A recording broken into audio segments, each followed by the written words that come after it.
The dashboard also has a series of lists to help you to track your business. There's this urgent list, to-do list, and recent activity lists.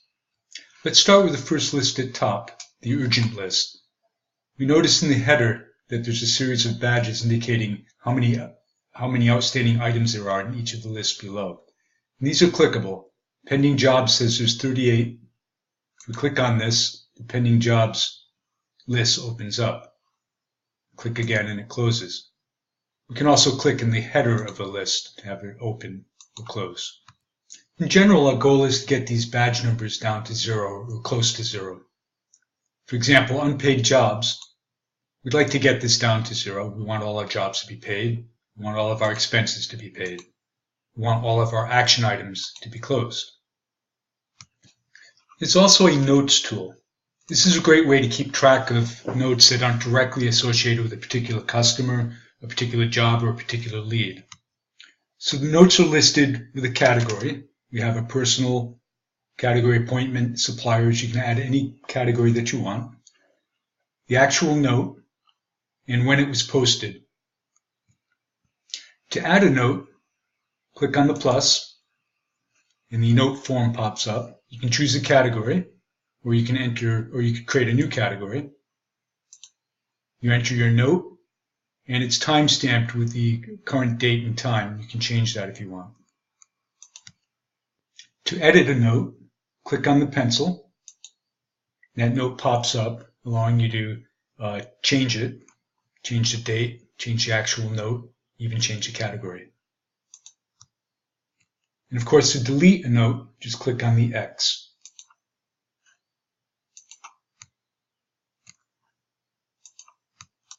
The next three lists are action item lists. We have top action items, customer action items, and lead action items. So a top action item is an action item that's not directly associated with a customer or a lead. We see that we have 4 of these action items. All of them are active, and they're listed here. We have a column identifying the category, the message within the action item, who it's assigned to, the date that it's due, and the date that it was posted. Of course, we can edit an action item by clicking on the pencil. Brings up the action item form. We can change anything, who's responsible for the action item, choose a different category, a due date and time. We can even change the entry date and time. And of course, we can change the details. To delete an action item, you click on the X. When you complete an action item, you can delete it, or you can mark it as closed. You mark it as closed by clicking on the check mark. Now it's no longer listed. It's not listed because under status, we're looking at only open action items. If we want to see all action items, we can see that the action item that we just closed is listed here with a check. The check indicates that it's been completed. The star indicates that it's still open. Typically, we're more interested in just open action items. So action items that we have not checked off. If you have any questions on action items, don't forget there's a question mark that you can click, and it brings up a number of frequently asked questions regarding action items. This does a pretty good job of describing how they work and how you might use them.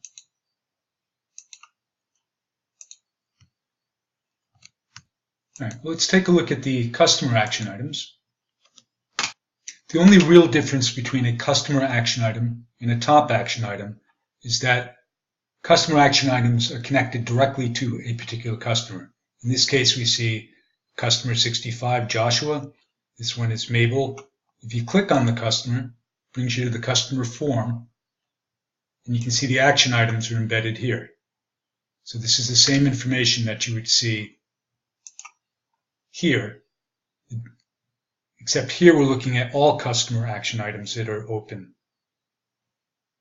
When we open the customer, we're looking at only action items for that particular customer. So the customer action item list here on the dashboard shows all customer action items that are still open or even closed, and shows them in a list that is sortable. And the list can get quite large. We see that we have 319 customer action items, 88 of which are still open or active. So we can sort this list based on various parameters.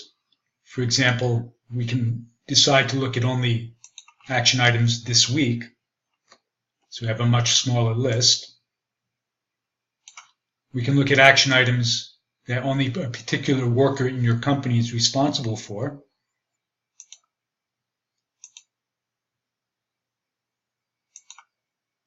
So here we have a list of all customer action items that Adam White, an employee in your company, is responsible for dealing with.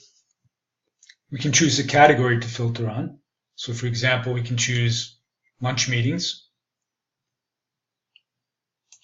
We could choose reminders. So any category that you've created, you can filter upon. And you can filter the list to keep it smaller. And notice 88 of the 319 customer action items are actually still open or active. At some point, you might want to just delete all action items that have been completed. Why keep them around forever? If you're at that point, that's what this check icon is all about. It'll delete all the completed closed action items. So if I click this, the total list will be reduced to only the active list. And then you can sort of start over and maintain your action items, close them when they're finished, but don't delete them until they build up. And maybe every month or so, you go through this operation of cleaning up by deleting all the completed action items. Okay, so lead action items are just like customer action items, except they're associated with leads. So if you click on the lead name, the lead form will pop up, and you can see the lead action items. So these are action items for only this particular lead. And again, at the dashboard level, these lead action items are for all of your leads. So the next list are pending jobs. So this is a list of all jobs that haven't been done yet. They tend to be in the future. And it represents your backlog. So how much business you have in the pipe. It does allow you to filter based on time, so you can, for example, look at just the backlog this week. And you can get more detail by clicking on any of these links. So for example, here we have a job scheduled for the 23rd. To learn more about this, you can click on the client name. The job will pop up, and we can do what we need here. The next list tracks jobs that are unpaid. I find this to be a very important list. It shows all customers that owe you money, how much and how late they are. And these links are clickable. So we can go to Jeff Stokes here and see that he owes $190. We see the details for it. We can see how late he is and so forth. So there are a lot of unpaid jobs, $43,000 in this list, and 31,000 are late. So not all the unpaid jobs are late because some of them have been invoiced and they have a grace period to pay it. And of course we can filter. Here we can filter on whether they're late or not. So we're looking now at all unpaid jobs that are late.